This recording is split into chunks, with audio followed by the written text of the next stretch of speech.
그런 화풍이 이제 유행했는가 하면은 한편으로는 렘브란트가 그 헤드리케를 그렸던 그림처럼 붓자국이 그냥 지나간 자국들이 남도록 그렇게 선명하게 그리는 게 아니라 붓자국들이 그냥 지나간 자리가 남도록 회화적이라고 표현을 많이 하는데, 그런 회화적인 그림이 바로크 시대에 또 많이 그려졌어요. 그 회화적인 그림의 대표적인 예가 지금 소개드리는 벨라스케스라는 화가입니다. 이 화가는 멀리서 봤을 때는 굉장히 꼼꼼하게 그림을 그린 것처럼 보이지만 가까이 봤을 때는 그런 물감 덩어리들이 붓이 지나간 자리들이 툭툭 투박하게 보인다는 게 이 화가의 굉장히 마법 같은 그림의 특징이라고 할 수가 있습니다. 이 그림은 사실 이제 다른 화가들이 그렸던 주제들과 비교를 해보면은 굉장히 흔한 주제예요. 이 그림에 등장하는 여성이 누군지 여러분들은 아셔야 합니다. 왜냐하면 제가 좀 전에 알려드렸으니까요. 누구죠? 비너스죠. 비너스인지 어떻게 아셨나요? 저희 제목 보고 아셨나요? 그쵸. 그 제목을 안 봐도 알 수가 있어요. 왜냐하면 큐피드가, 화살통을 메고 있는 큐피드가 어린 큐피드가 이 성인 엄마와 함께 등장을 하기 때문에 제가 자동으로 비너스가 된다고 말씀을 드렸죠. 자, 그런데 이 그림은 서양 회화에서 너무 자주 볼 수 있는 비너스와 큐피드 그림이지만 벨라스케즈 당사자에게는 굉장히 특별한 그림이었어요. 왜냐면은 벨라스케즈가 태어나서 처음이자 마지막으로 그렸던 누드화가 바로 이 그림이기 때문이에요. 그리고 특이한 거는 스페인의 회화의 역사를 보면은 누드화가 그려진 역사가 흔하지가 않아요. 딱 2명을 손꼽을 수 있는데, 이제 뭐 20세기 이후에는 많은 화가들이 누드화를 그리긴 했지만 그 이전에는 딱 2명밖에 없습니다. 한 명은 벨라스케스, 그리고 또 한 명은 벨라스케스에게 영향을 받았던 100년 후의 화가인 프란체스코 데 고야라는 이 2명의 화가밖에 없어요. 자, 왜 스페인에서는 이렇게 누드화를 잘 그리지 않았는가? 그 이유는 스페인이 당시에 워낙 보수적인 가톨릭 국가였기 때문에 자국 화가들이 누드화를 그리는 것을 법으로 전면 금지했기 때문이었어요. 그래서 다른 주변의 서유럽 나라들은 막 르네상스의 열풍이 불어서 인문학이 발전하고, 그리고 사실 이제 뭐 이런 누드화라던가 서양의 그 그리스 로마 신화를 주제로 한 그림들도 많이 그려졌었는데 스페인에서는 그런 그림들이 그려지면은 잡혀가는 거였죠. 그래서 실제로 이 그림을 그렸던 고야라는 사람은 누드화 그렸던 거를 걸려가지고 종교재판소에 끌려가서 실제로 재판을 받았습니다. 그래서 고야가 자신이 재판을 받았던 경험을 이렇게 그림으로 남기기도 했어요. 벨라스케즈는 다행히도 들키지는 않았는데 또 이제 궁금할 수밖에 없죠. 벨라스케즈가 왜 그 위험을 무릅쓰고 그림을 그렸을까? 사실 벨라스케즈는 25살 때부터 궁정화가가 돼서 왕의 초상화를 그렸고 죽을 때까지 궁정화가로 활동을 했어요. 이게 사실 쉽지가 않거든요. 왜냐하면 그 궁정일이라는 게 워낙 그 경쟁도 치열하고 권모술수가 난무하기 때문에 그렇게 오랫동안 왕의 초상화를 그린다는 거는 여간에서는 쉽지가 않은 일입니다. 그만큼 벨라스케즈가 그림도 완벽하게 잘 그렸지만 한편으로는 자기 관리가 굉장히 철저했다는 것도 알 수가 있어요. 벨라스케즈의 성격을 보면은 굉장히 꼼꼼한 성격에 또 내성적이면서도 한편으로는 좀 사회적인 명성을 굉장히 많이 신경 쓰는 인물이었다고 기록이 되어 있거든요. 그런데 그런 인물이 이 누드화를 잘못 그렸다가는 자기 밥줄이 날아갈 수도 있는 그런 위험한 그림인데 도대체 어떻게 이 누드화를 그릴 생각을 했을지 우리가 생각을 해보지 않을 수가 없습니다. 자, 그래서 한번 이 비너스의 화장이라는 이 그림에 관련된 기록들을 한번 볼게요. 이것과 관련된 기록들이 어떤 게 있냐면은 일단 이 그림에 대한 최초의 기록은요. 당시의 국무총리 아들의 소장품 재산 관리 목록에서 이 그림이 처음 공개가 됐어요. 그러니까 공개적으로 뭔가 기록이 되어 있는 문서는 이게 최초였습니다. 그게 1651년도예요. 그런데 이제 많은 벨라스케즈 전문가들은 벨라스케즈가 이 국무총리 아들을 위해서 그렸다고 보진 않아요. 워낙에 철저한 인물이었고 왕을 위해서도 그리지 않는데 그 언제 바뀔지 모르는 국무총리의 아들을 위해서 이렇게 위험한 그림을 그렸다고는 보지 않습니다. 대신에 좀 더 이제 우리가 이제 조금 더 믿을 만한 이제 기록은 어떤 것들이 있냐면은 이 그림이 발견된 1651년 이전에 벨라스케즈가 어디서 무엇을 하고 있었느냐를 이제 한번 보면은 벨라스케즈는 이탈리아에 있었어요. 벨라스케즈가 평생을 거의 자신의 인생 반을 넘게 궁정화가로서 스페인의 마드리드에서만 살았단 말이에요.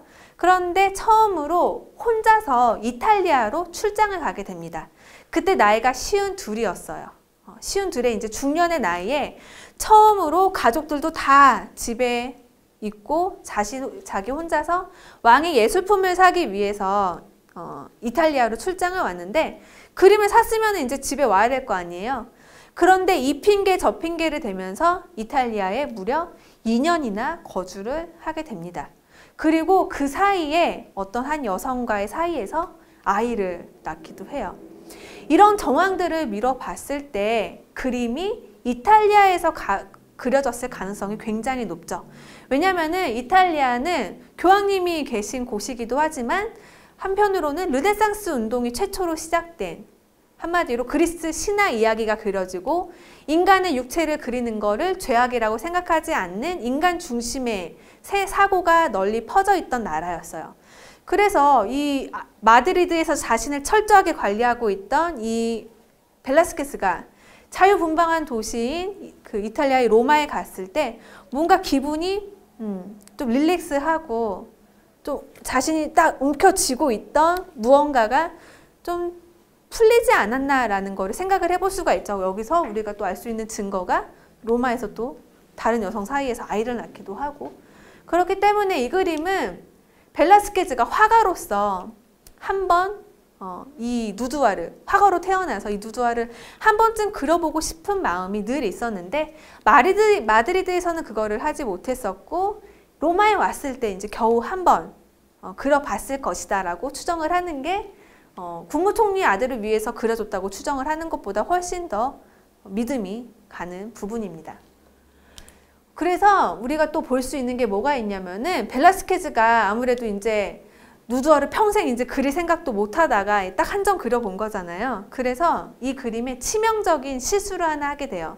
그게 뭐냐면은 벨라스케즈는 다른 그림들을 보면은 원근법을 완벽하게 그리는 화가예요. 완벽하게 지켜서 철두철미하게. 그런데 이 그림은 거울의 각도를 보면은 큐피드가 들고 있는 거울의 각도는 절대로 비너스가 얼굴이 나올 수 없는 위치에 거울을 들고 있습니다.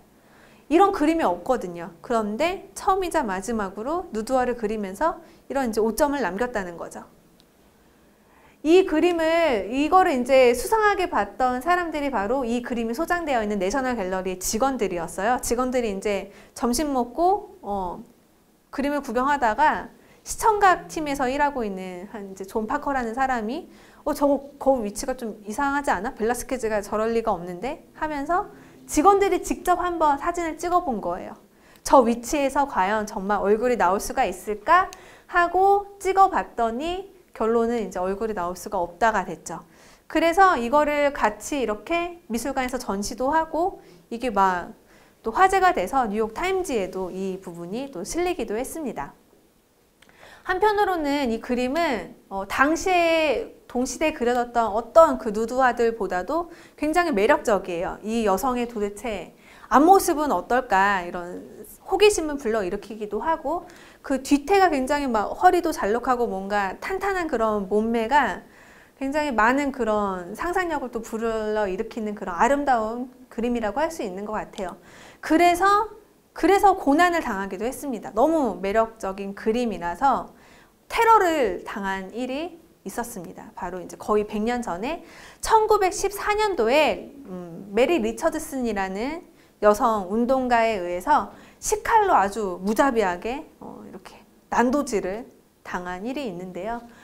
그 일을 당했던 이유는 당시에 이제 영국의 여성들이 그 투표권을 위해서 참정권을 위해서 여성 운동을 한창 길에서 이제 벌이고 있었는데 아무도 그 여성 운동가들의 목소리를 들어주지 않는 거예요. 아무리 거리에서 평화 시위를 해도 법이 바뀌지를 않으니까 점점 시위가 좀 과격해졌어요. 그래서 이 여성 운동 모임의 주동자였던 이 펜커스트라는 여인이 감옥에 이제 수시로 잡혀가게 돼요. 그래서 그 여인은 잡혀갔다가 나오면은 또 시위를 하고 잡혀갔다가 또 나오면 또 시위를 하고 그게 이제 반복이 되면서 이제 그 메리 리처드슨이라는 미술을 전공했던 여인이 시카를 들고는 하루는 이 그림을 막 망가뜨려 놓은 거예요. 그래서 경찰이 이제 그 여성을 잡아가서 도대체 왜 이 그림에 하필이면은 이런 짓을 했느냐라고 물어보니까 그 여성이 이제 대답하기를 지금 당신들이 현대에서 가장 아름다운 여자를 괴롭히고 있기 때문에 나는 고대 여성 중에 가장 아름다운 여성을 지금 이렇게 만든 것이다. 너희들이 했듯이 나도 이렇게 했으니까 그 여성을 더 이상 괴롭히지 마라. 우리의 목소리를 들어달라라는 그런 이야기를 하게 돼요. 결국에 그림은 3개월 만에 복원이 돼서 미술관에 돌아왔습니다. 그래서 지금 그냥 우리 눈으로 봤을 때는 전혀 이상이 없는 그림으로 복원이 되어 있지만 편광에서 비춰보면은 그림이 이제 이렇게 훼손당했던 자국들을 또 볼 수가 있다고 해요.